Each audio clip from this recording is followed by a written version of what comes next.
In the early morning hours at 5:50 a.m. on Friday, November 8th, 1985, after being out for the night, Clorinda Cvengros would arrive at her home on the 2300 block of Gatling Court in San Diego, California. Upon her arrival, she would open the front door and begin walking inside. She immediately noticed a trail of blood covering the floors and walls of the hallway. Panicked, she ran to the first bedroom, where she discovered her 13-year-old son David laying conscious in his bed but suffering from multiple stab wounds. She will then rush to a second bedroom and find the body of her 15-year-old daughter Lori lying face down in a pool of blood on the floor. Moving to another bedroom, she would then discover her 18-year-old daughter Tina also laying face down in a pool of blood. Finally, Clorinda checked the last bedroom, where she will find Tina's 2-year-old daughter Christina still sleeping untouched and completely unharmed. Clorinda then ran to a nearby neighbor's home and dialed 911 to report the gruesome discoveries. But before we dive deeper into this tragic story, please don't forget to like, subscribe, and to share. And don't forget to turn on your post notification bell so you don't miss a case. Now back to this tragic story. But in order for you to understand this case, I need you to travel back with me in time to 1985 in San Diego, California.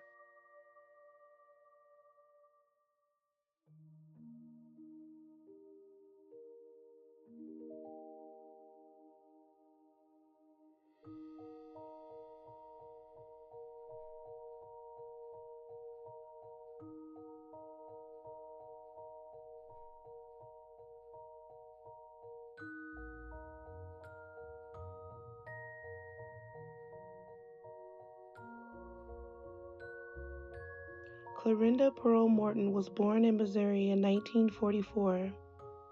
In the mid 1960s, she married Robert Cvengros, and together they began building a family. Their first child, a daughter named Tina Marie, was born on April 4th of 1967 in Michigan. 3 years later, on October 23rd of 1970, the couple will welcome another daughter, Lori Ann, followed by the birth of their youngest child, a son named David, who was born in 1972. Robert's military career eventually took the family across the country to San Diego, California. But as the family tried to establish a new life, trouble began to surface within the marriage. Eventually, Clorinda and Robert separated and later divorced. Clorinda remained in San Diego with her 3 children, settling in the Linda Vista community. Life continued and responsibility came early to Clorinda's eldest daughter. At just 16 years old, Tina would give birth to a daughter named Christina in 1983.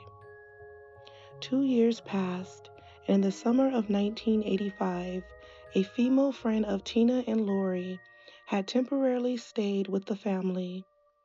During her time there, their female friend began dating a 21-year-old Navy sailor by the name of Ralph Johns, who worked in maintenance at the Miramar Naval Air Station in San Diego. Ralph was introduced to Tina and Lori through their friend. He came to the house a few times to visit his girlfriend, becoming a familiar face to the sisters. Eventually, the sisters' friend would move out, and life in the Seven Groves house would return to its usual routine. By November of 1985, the household had consisted of Clorinda, Tina, Lori, David, and 2-year-old Christina. On Friday, November 8th of 1985, it began like an ordinary day. There was nothing about that evening that would suggest that the Seven Groves home would soon become a scene of a devastating crime. Clorinda was getting dressed, and she would eventually leave the house for the night, leaving 18-year-old Tina in charge of her younger siblings, 15-year-old Lori and 13-year-old David, along with Tina's 2-year-old daughter Christina. It was a responsibility that Tina had handled many times before. As the night settled over Linda Vista and the children began their normal routines, David will eventually go to sleep in his bed for the night, while Tina put little Christina in another room before returning to spend time with her sister Lori. The two sisters stayed awake, laughing and talking, and enjoying each other's company as the hours passed. Then sometime around 1:30 a.m. and before 2:30 a.m., Tina and Lori heard something coming from the house. The panic began to set in as the sisters became frightened because they wasn't expecting their mother home for at least another few hours. Tina and Lori cautiously moved through the hallway to investigate the noise. What they saw stopped them dead in their tracks. It was a dark figure that was standing inside of their home. The dark figure would walk towards them, and soon they will recognize the intruder as 21-year-old Ralph Joseph Johns. Even though he was someone that the girls knew, Tina and Lori were very confused about why was he breaking into their house. Ralph would tell the girls that he was looking for their friend who used to live with them in order to lower their guards and gain their trust. Tina and Lori had recognized that Ralph was someone who had been in their home several times before, but what they really didn't recognize that this time he wasn't a visitor.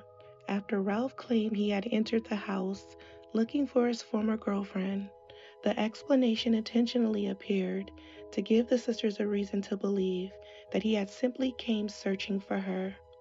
But the situation would quickly change. Ralph had a weapon, a knife, that he had taken from the kitchen drawer, and he would force Tina and Lori into separate rooms. He would restrain Tina with a rope before moving Lori into another room and tying her up as well. David was still in his bedroom, unaware of the terror unfolding inside of the house. Ralph would eventually enter the bedroom of 13-year-old David and would awake him from his sleep.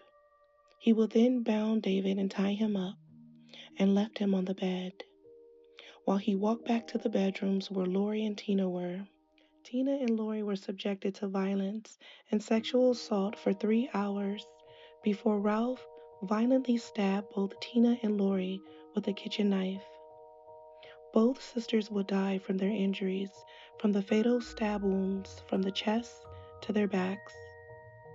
The house that had filled with the sound of two sisters laughing only hours early was now eerily silent.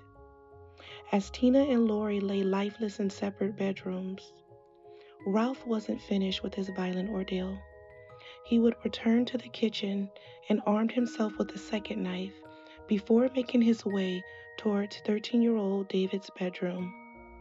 Still bound and tied up, the 13-year-old was attacked and sexually assaulted before Ralph stabbed him 5 times in the chest and back, repeatedly, leaving the boy bound and bloody. What Ralph didn't realize that David was still alive. Realizing that his only survival was to convince Ralph that he was already dead. Terrified, David remained completely motionless. Ralph eventually left the bedroom, and then he eventually left the house as he disappeared into the darkness of night. Inside the Cvengros home, David remained still, surrounded by the aftermath of an attack that had claimed the lives of his 2 sisters and left him fighting for his own life. The quiet Linda Vista neighborhood had no idea that a nightmare had unfolded behind the walls of the residence on the 2300 block of Gatling Court. And when the truth emerged, the lives of everyone connected to the family would be changed forever. At approximately about 5:35 a.m. on Friday, November 8th of 1985, Clorinda Cvengros returned to her residence on Gatling Court. The moment she stepped inside, Clorinda sensed that something was terribly wrong as she began walking down the hallway She would notice a trail of blood on the floor, along the walls, and throughout the home. Frantically, Clorinda would rush towards David's bedroom, where there she would discover her 13-year-old son David lying on his back in a pool of blood. Beside him on the bed was a bloody knife.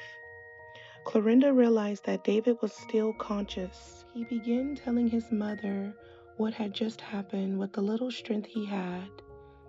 After hearing the horrific details from her son, Clorinda then ran from the room and entered the other bedroom, where there she will find 15-year-old Lori lying face down in a pool of blood. Her hands and feet had been bound, and she was covered with a blanket and wearing only her socks. Clorinda continued through the house, desperately searching for Tina and her 2-year-old granddaughter Christina. In another room, she would discover 18-year-old Tina naked and lying on the floor in a pool of blood. Tina had been tied up, bound, and she was unconscious. Clorinda would run towards a final bedroom, where inside she will find her 2-year-old granddaughter still asleep, unaware of the violence that just unfolded in the house. Terrified and desperate for help, Clorinda fled the residence and ran to a nearby neighbor's home. From there, she will call the San Diego Police Department and report the horrific discovery inside of her home. Officers would arrive at the Gatling Court residence, where they were confronted with a gruesome crime scene. First responders would rush David to Rady Children's Hospital, where he was listed in good condition despite the severity of his wounds. Back at the crime scene, homicide detectives begin canvassing the residence, carefully searching for anything that can provide clues about what happened inside that night. The home appeared to be in a complete disarray, suggesting that a violent struggle may have taken place. Investigators began collecting DNA samples and other potential evidence throughout the residence for forensic analysis. As detectives continued their search, they entered one of the bedrooms and made the horrifying discovery. The body of Lori was found facing down, partially covered by a blanket. She was naked except for a pair of socks, and she had suffered multiple stab wounds to her back and chest. Investigators also determined that she had been sexually assaulted. Detectives would then move into another bedroom, where they discovered the body of Tina. She was also lying face down on the floor, naked and bound, with multiple stab wounds covering her body. Blood surrounded her. As investigators began documenting the scene and collecting evidence, the discoveries inside the Cvengros home had painted an increasingly horrifying picture of what had occurred during the early morning hours. Detectives turned their attention towards the surrounding neighborhood as homicide investigators began going door to door, speaking with neighbors and asking whether anyone has heard or seen anything unusual that night. One neighbor provided investigators with a potentially important detail. They recalled seeing the lights on inside the Cvengros residence at approximately 2 a.m. However, they hadn't seen anything else unusual and had no idea that a brutal attack was unfolding inside the home. While investigators continued their investigation, 21-year-old Ralph John returned to his military duties after previously going AWOL. He walked back onto the military base as if the horrific events had never taken place. But detectives were closing in, and just 3 weeks after the brutal murders and attacks on Tina, Lori, and David, an anonymous caller contacted authorities and provided information about Ralph's whereabouts. The tip led investigators to the residence on 42nd Street in Southeast San Diego. On January 16, 1986, police will locate Ralph John riding a stolen motorcycle. He was arrested without incident and taken to San Diego Police Headquarters. Ralph would be charged with the murders of Lori and Tina and the attempted murder of David. And on April 1st of 1986, Ralph John was convicted of first-degree murder in the death of 15-year-old Lori, second-degree murder in the death of 18-year-old Tina, an attempted murder for the attack on 13-year-old David. Judge Richard Huffman sentenced Ralph to 50 years to life in prison. The sentences were ordered to run consecutive because of the prolonged nature of the attacks, which lasted about 3 hours. During the trial, Ralph's defense attorney attempted to portray him as suffering from an underlying personality disorder, pointing to a history of extensive childhood abuse allegedly inflicted by his mother, but the judge did not accept that as an excuse for his actions. Judge Huffman ultimately asked Ralph whether it had been his intention to kill Tina, Lori, and David that night. Ralph admitted that he had initially entered the home intending to burglarize it. He already knew the layout because he had previously visited the home. But according to Ralph, once he entered the home, his intention changed. He intended to kill the Cvengros children that night. What happened inside the Cvengros home on that November morning forever changed the life of everyone who survived it. 18-year-old Tina never had the opportunity to watch her beautiful 2-year-old daughter grow up. She missed her daughter's first milestones, birthday, and all the precious moments a mother should have the chance to experience with her child. Christina would grow up without the opportunity to truly know the mother who sacrificed so much to bring her into this world. 15-year-old Lori had her entire life ahead of her. She was an honors student enrolled in the Science and Engineer Magnet program at Morris High School. She was a sophomore who participated in cross country, and she also participated in track. Lori had dreams. She could have gone to college. She could have built a career. She could have become an incredible asset to the world and grown into the woman she was destined to become. But instead, her life was taken before she had that chance. She would never attend her graduation. She would never experience adulthood, and she would never discover everything her future had in store for her. And then there was 13-year-old David. David survived the horrific attack, but survival did not mean he didn't escape the consequences. He would have to grow up carrying memories that no child should ever have to live with. The memories of being brutally attacked and of being among the last people to see his sisters alive. And for their mother, Clorinda, the nightmare would never truly end. She came home expecting an ordinary morning, only to discover her children covered in blood and the devastating aftermath of an unimaginable attack. The images she encountered inside her own home would become memories she couldn't simply ever erase. No prison sentence could restore Tina and Lori to their family. No punishment can give Christina back her mother. No sentence could erase the memories David was forced to carry, and no conviction could undo the heartbreak Clorinda and the rest of the family experienced that morning.